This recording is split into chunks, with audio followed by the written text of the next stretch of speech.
वसुदेवसुतं देवं कंसचाणूरमर्दनं देवकी परमानंदम कृष्णं वंदे जगतगुरु कृष्णं वंदे जगतगुरु। बोलो शनि भगवान की जय हो। आज आपको एक प्रसंग सुना रही हूँ, नालायक बेटा। 62 साल के माधव जी अपने बड़े बेटे से फ़ोन पर कह रहे थे, बेटा हमारा एक्सीडेंट हो गया है, मुझे ज़्यादा चोट नहीं आई, पर तेरी माँ की हालत गंभीर है, कुछ पैसों की ज़रूरत है और तेरी माँ को खून चढ़ाना है।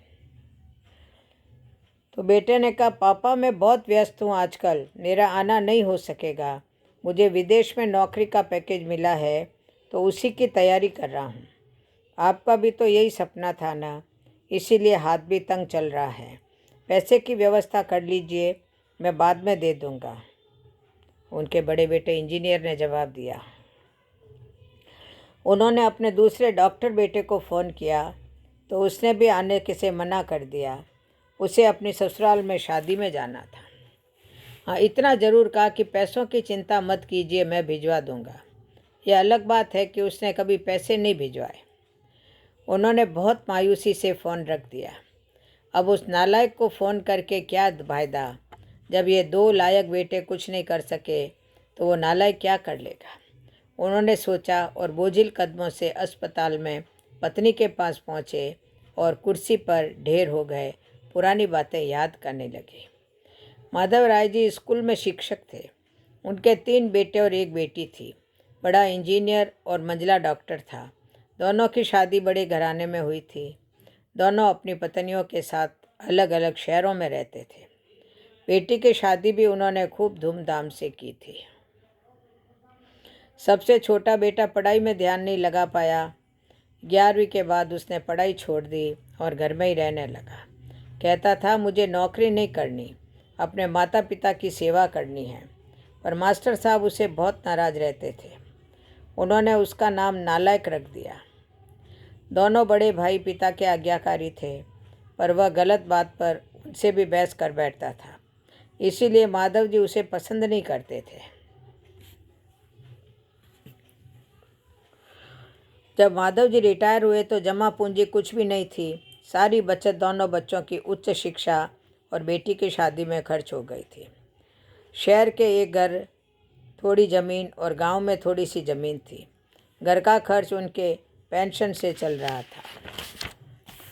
माधव जी को जब लगा कि छोटा सुधरने वाला नहीं है तो उन्होंने बंटवारा कर दिया और उसके हिस्से की ज़मीन उसे देकर उसे गांव में ही रहने भेज दिया। हालांकि वह जाना नहीं चाहता था, पर पिता की जिद के आगे झुक गया और गांव में ही झोंपड़ी बनाकर रहने लगा। माधव जी सबसे अपने दोनों होनहार और लायक बेटों की बड़ाई किया करते थे। उनका सीना गर्व से चौड़ा हो जाता था, पर उस नालायक का नाम भी नहीं लेते थे।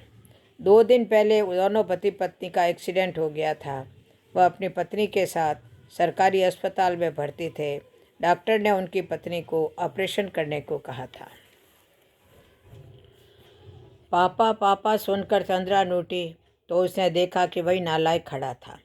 उन्होंने गुस्से से मुंह फेर लिया, पर उसने पापा के पैर छुए और रोते हुए बोला, पापा आपने इस नालायक को क्यों नहीं बताया? पर मैंने भी आप लोगों पर जासूस छोड़ रखे हैं, खबर मिलते ही भाग आया हूँ। पापा के विरोध के बावजूद उसने उनके एक बड़े अस्पताल में भर्ती कराया। माँ का ऑपरेशन कराया, अपना खून दिया। दिन रात उनकी सेवा में लगा रहता कि एक दिन वह गायब हो गया। वह उसके बारे में फिर बुरा सोचने लगे थे कि तीसरे दिन वह वापस आ गया। महीने भर में ही माँ एकदम भली चंगी हो गई। वह अस्पताल से छुट्टी लेकर उन लोगों को घर ले आया। माधव जी के पूछने पर बता दिया कि खैराती अस्पताल था, पैसे नहीं लगे हैं। घर में नौकरानी थी ही। वह उन लोगों को छोड़ कर वापस गांव चला गया। धीरे धीरे सब कुछ सामान्य हो गया। एक दिन यूं ही उनके मन में आया कि उस नालायक की खबर ली जाए। दोनों जब गांव के खेत में पहुंचे तो झोंपड़ी में ताला देखकर चौंके।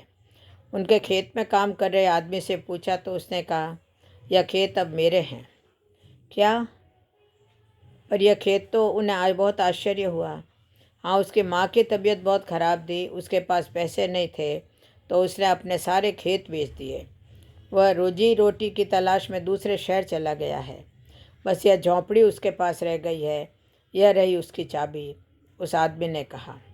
वह झोंपड़ी में दाखिल हुए तो बरबस उस नालायक की याद आ गई।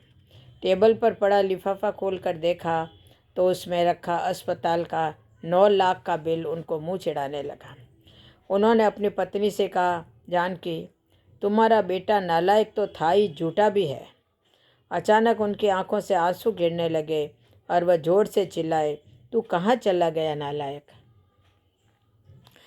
अपने पापा को छोड़कर एक बार वापस आ जा, फिर मैं तुझे कहीं नहीं जाने दूंगा। उनकी पत्नी के आंसू भी बहे जा रहे थे और माधव जी को इंतजार था अपने नालायक बेटे को अपने गले से लगाने का। सचमुच बहुत नालायक था वो। ये कहानी सुनते वक्त अगर आंखें नम हुई हो तो समझो हमारे अंदर भी एक नालायक है। बेटा हो तो ऐसा हो। जय श्री कृष्ण, जय जय श्री।